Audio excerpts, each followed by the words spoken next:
What's up, guys? Welcome back to another episode of the QPR Series, and we're now at the end of season, whatever season it is. Well, what it is the worst season ever on this save. The worst season, not in terms of positions, but in terms of the quality of the squad and how we underachieved.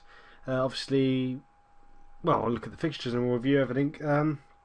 Well, briefly review it. I'm going to go over the where things went wrong a little bit on my own, and then I'll come back, obviously, for next season, and you'll see what I decided was the problem. But yeah, we'll just jump straight into fixtures. Really, what happened since last episode? I can't really remember when the last episode was, to be perfectly honest with you. Oh my god, I can't even remember. Semi-final? I think it was the semi-final. Yeah, we lost. Yeah, it was the semi-final, wasn't it? We lost 2-0 to Cardiff. Then we lost 2-0 to Newcastle. Then we won 2-0. Lots of 2-0s there. Beating West Brom, 2-0. Carlos Vieira and Junior Hollett scoring for us. Then we got hammered by Chelsea 5-1. Stefan Alshiro scoring a only goal in the second minute. And then we just fell apart. And then we just drawn with Norwich 2-2, with Rodriguez getting 2 goals for us. So as you see, there's lots of greens. There is lots of greens, which is why we finished in 6th and qualified for the Europa League. You know, lots of green, but just appalling stretch. Really, we started at the end of September and didn't stop until well, really, you could say. Oh, I'm trying to find a place where it stopped. Really, there. Possibly the first half of the season was so inconsistent. Then it got better, and then we just completely fell apart again after the Champions League knockout to Barcelona. Just dreadful season. So what happened really? Tottenham won the title, United finishing 2nd, City 3rd, Arsenal 4th, Chelsea 5th, and me obviously 6th, and Reading, who are actually a very good team as I said before, are now in 7th. So Tottenham also won the Capital One Cup, and the FA Cup was won by by Chelsea, beating Cardiff 5-1. Tottenham got absolutely annihilated by Barcelona 5-0 in the Champions League final. So that shows you how good that Barcelona team is. The team that can beat Tottenham, who are amazing. PSV, I think, won. Yeah, PSV beat Arsenal to win the Europa League. So not a very good year for English clubs in Europe, which was a massive stark contrast between last season, when English teams did very well. I think, did we even win the Europa League as well? History plus winners. Yeah, United won so we had an amazing year last year in Europe. English teams did this year appalling. What else? I just think this season was. I think in a nutshell, I think a few things. 3 things that are wrong. Tactic. I think the tactic stopped working. I think I became complacent and didn't change the tactic like I should have done. That's my fault. I think we've had a lot of bullshit go on in this season, which is not my fault. I think the players haven't clicked, like Lopez, Sirigliano. Now, I think Sirigliano's biggest problem was he wasn't able to adapt to a different position. He wants to play defensive midfielder, and I was trying to play him as a central midfielder, and he's training and he can play there, but he's just not worked. That's a big problem. I think left back's been a huge issue all season. I think the new guy, he's done well, he's done alright, but left back's been a big problem. Defensively has been the biggest issue. But other than that, I would say we're pretty good. I mean, how do we stack up in terms of goals? Goals between the 2 years. What is it? 66 that year.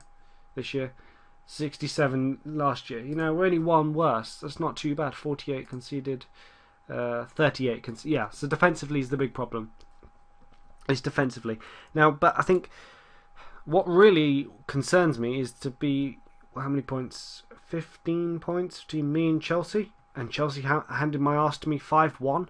And they're only 1 position above us. That's really quite concerning. I think I'm going to build an entirely new tactic this summer. What kind of shape we're going to have, I don't know. For last game I did just put back to the 4-2-3-1, but I just wanted to play wingers. Morale in the squad is pretty poor. I'm not sure. My early ideas, this is not what it's going to be, but my early ideas are to play defensive midfielder or deeper midfielder, so Sirigliano can go there. I'm thinking of possibly even dropping the wingers back to help out the fullbacks, because it is the fullbacks who have been a bit problematic. But then again, we do lose a bit of offense.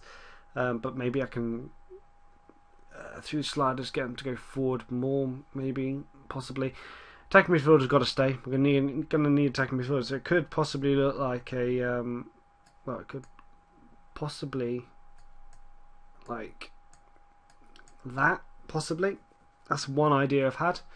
I'm reluctant to do something like that, or go with the extra man up front, because I think we'll lose the battle in this central part here, because I don't want the defensive midfielder I want him to shield the back line whilst also being creative, which Sirigliano fits that beautifully, but we'll lose that central battle unless I've got one of them dropping back, which is kind of pointless, really.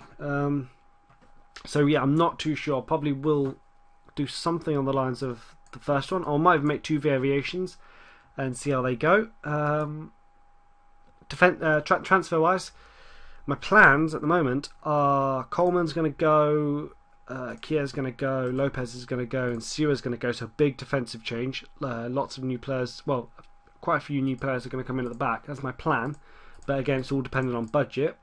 With regards to who I'm looking at, I want Kurt Zouma, but he's going to cost me at £26 million. But if I get rid of Lopez for a lot of money, that could happen. This guy from Liverpool is another big target of mine.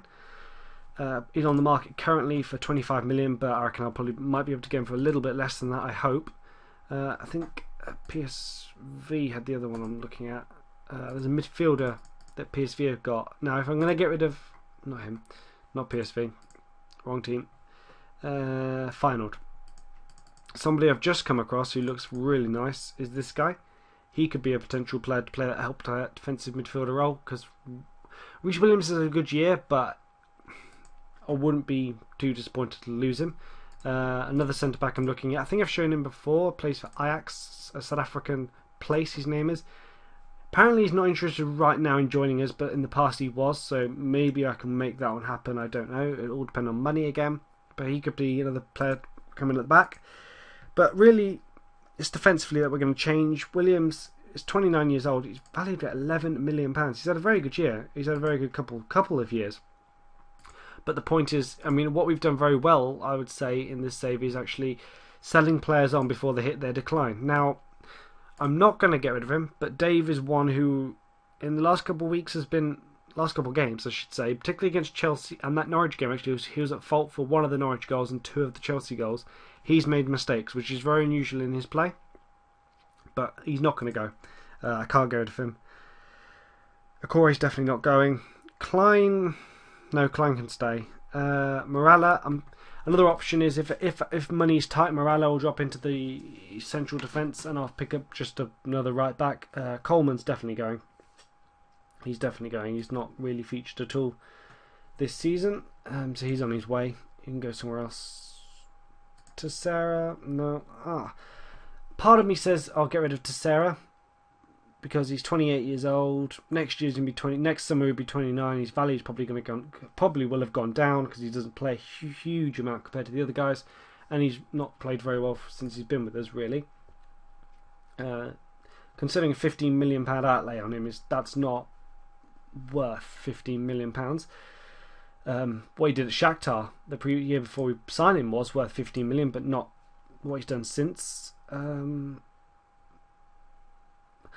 English players are all valued really highly because they're English. Adam Milson's wanted by Arsenal, but he's not going. He's going to stay. Up front, I've got no concerns about my 3 strikers, but I do want to bring back Adrede. And although Adrede, he's done really badly, I might move him on. I might move Adrede on. Bennett, what's he done this year? He's not featured at all again, but I'm reluctant to get rid of him because I really like Mason Bennett. So I'm probably going to keep Mason Bennett and play him next year. Eddie Holland is going to go out on a loan again. You shouldn't be in there. Get rid of that. Kieran, again, you shouldn't be there. Sorry about that. Just get rid of him. Gibbs, you're going as well. So yeah, transfers. There's going to be quite a lot of transfers that are going to happen. But as I said, There's been a lot of bullshit going on this season. I think we've been very unlucky at different stages. A lot of things that I've thought about long and hard, and I just can't explain why sometimes why we conceded goals. I mean, I've watched it in 2D, I've watched it in 3D, why the players decided, and you look at the attributes and their decision making is very good, why they decided to do some of the real bizarre things all of a sudden. And they've probably been doing it also ever since I've played this. I've just not noticed because we've been having more better days than bad days, if that makes sense. But all in all, based on this QPR series, the San Marino, the Pentagon I did earlier on, and other series saves I've done away from YouTube, I would actually say, in my opinion, I mean, I did a review of the game earlier on in the year, well, probably last year, 2012, but when the game was fairly new, I did a review. Now, having played it now for many months, I would actually say, in my opinion, this is the worst FM there's been in a long time. I would say I think there's been so many bugs, but not so many bugs, but very many. I can't explain it. It's like the bugs, the small number of bugs there are, really make the game playing experience for me not as good as it has been in the past. If that makes sense, I think FM.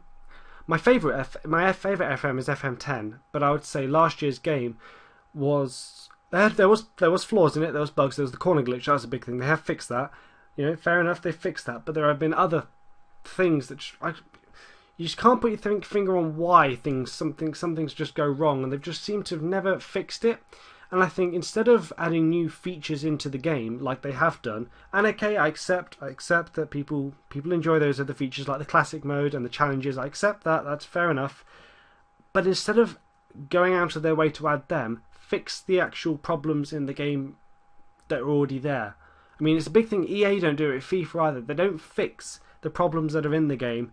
They just seem to keep adding new things, which all bring their own problems. So, that's disappointed me that they haven't fixed. I mean, I've shown it. I mean, a couple of times. Okay, it doesn't affect the actual playing in terms of the actual matches, but when you go on a league table, I mean, it's probably not going to do it right now, but it does. You know, you've seen it before when you do that. You go from Tottenham, go in the league table, select Tottenham, for example, and then you go to yourself, and then it's not done it right now, but it still says Tottenham. That happens too many times.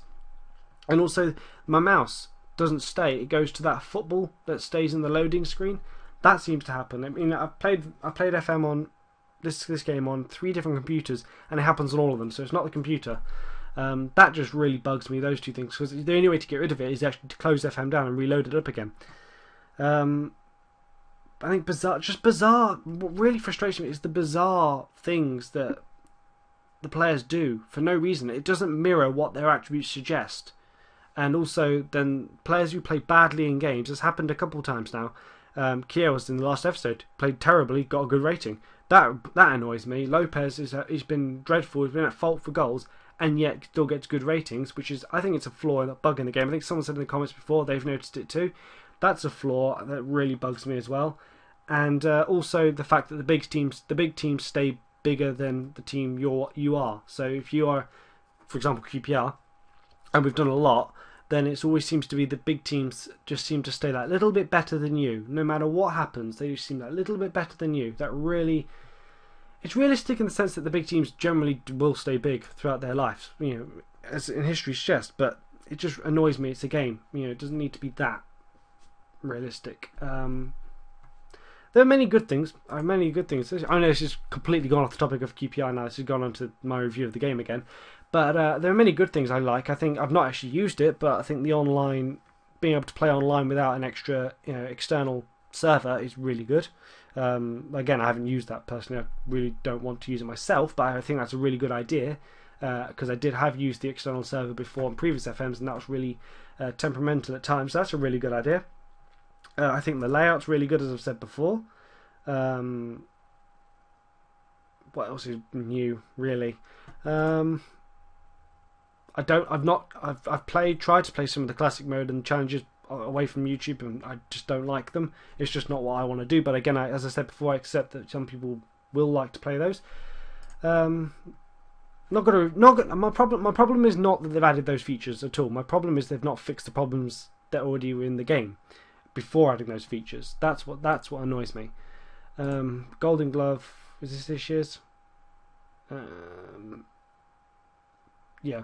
No? Yes, this is this year's. Chesney got all the season, went to this guy who's an absolute monster. Golden Boot went to Giroud again. How? Really? Giroud scores that many goals? I can see why from his attributes. Wow. That is the epitome of an amazing striker on the game. Right, that'll pretty much do it from me. This season is now over, thank God. I'm really relieved the season's over, because I really couldn't be doing with any more of it. I was just literally trying to get through to the end of this season. But part of me says I'll go to a new team and I'll change it up. But my idea is I want to stay at QPR from the day the game came out until the day FM14 comes out. I want to keep this going. I think that'd be just nice to do. Another thing is I mentioned doing a FIFA series, and I have got a couple of episodes recorded, but my laptop is just overheating. Battery life is completely shot now, and I really can't be bothered to send it off for repair again, because I have to wait time for it to get it back and stuff. And I can't do anything internet wise on a computer base, so I'm not going to send it off. I'm hoping to buy a new one, but until I buy a new one I can't do any FIFA. It just can't cope with rendering videos, quite frankly. It'll just die on me instantly, so I'm not gonna do that. Probably it might not be even till FIFA 14 now, which is really disappointing, but I can't help the computer being terrible these days. But that'll do it from me. I'll see you guys for next season, I guess.